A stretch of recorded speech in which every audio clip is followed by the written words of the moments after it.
안녕하십니까.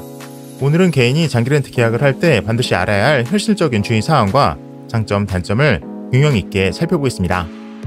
최근 온라인에서는 장기 렌트가 좋은 선택이라는 이야기를 많이 접하실 수 있지만 개인의 경우에는 오히려 손해가 될 수 있는 조건이 적지 않습니다. 먼저 사업자와 개인의 차이를 명확히 알아야 합니다. 사업자는 장기 렌트료의 상당 부분을 경비 처리할 수 있어 세제 혜택이 큽니다. 반면 개인은 렌트료나 리스료 지출액이 연말정산에서 소득공제 대상이 아니기 때문에 세금 절감 효과가 전혀 없습니다. 즉 세제 혜택 없이 단순 이용료만 지출하게 되는 구조입니다. 다만 예외도 있습니다. 소득을 노출시키고 싶지 않은 경우나 사고로 인한 보험료 할증을 초기화하려는 경우라면 장기 렌트가 유리합니다.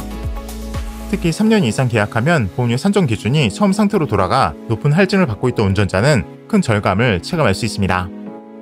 하지만 반대로 보험료가 이미 저렴한 운전자라면 계약 종료 시 보험 경력이 초기화되어 되레 보험료가 크게 오를 수 있으므로 주의가 필요합니다. 금리 측면에서도 살펴봐야 합니다. 일반적으로 장기 렌트 금리는 할부보다 높게 책정됩니다. 할부 금리가 5%대인 시점이라면 렌트료에는 그보다 높은 이자 비용이 포함되는 것이 보통입니다. 중고차를 장기 렌트로 이용하는 경우라면 더욱 불리합니다. 중고차 금융금리는 10%를 넘는 경우가 많아 현금 일시불이 가능하지 않다면 차라리 신차 할부가 유리한 경우가 많습니다. 차종별로도 접근 방법이 다릅니다. 경차처럼 취득세가 면제되는 차량은 장기 렌트의 이점이 거의 없습니다. 부가세 환급 혜택이 있다고 해도 환급액이 크지 않기 때문입니다. 반대로 중형차 이상에서는 상황이 달라집니다. 특정 시기에 등장하는 특가 렌트 상품의 경우 같은 예산으로 한두 등급 높은 차량을 이용할 수 있는 경우가 있습니다. 이 경우 자동차세와 보험료가 모두 포함되어 있어 3년간 총 비용을 따져보면 실구매 대비 경쟁력이 높아질 수 있습니다.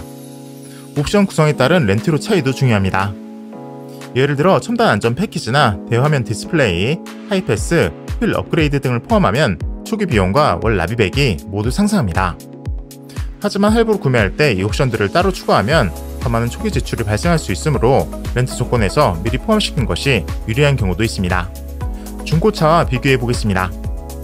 비슷한 금액으로 구입할 수 있는 중고차는 연식이 오래되거나 주행거리가 많은 경우가 대부분입니다. 이 경우 초기 구입 비용은 낮지만 잦은 수리와 부품 교체로 인해 총 비용이 높아질 수 있습니다. 특히 전자장비가 많은 최신 차량일수록 노후화 시 예상치 못한 고장이 발생할 가능성이 큽니다.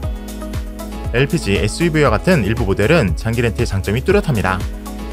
연료비 절감 효과가 크고 내구성 면에서도 장기간 안정적인 운행이 가능하기 때문입니다. 또 감가가 크다고 판단되면 계약 만기 시 반납을 선택하면 됩니다. 이렇게 하면 재판매 시 발생할 수 있는 손실 위험을 피할 수 있습니다. 정리하면 개인이 장기 렌트를 선택할 때는 다음을 꼭 확인해야 합니다. 첫째, 세제 혜택이 없다는 점.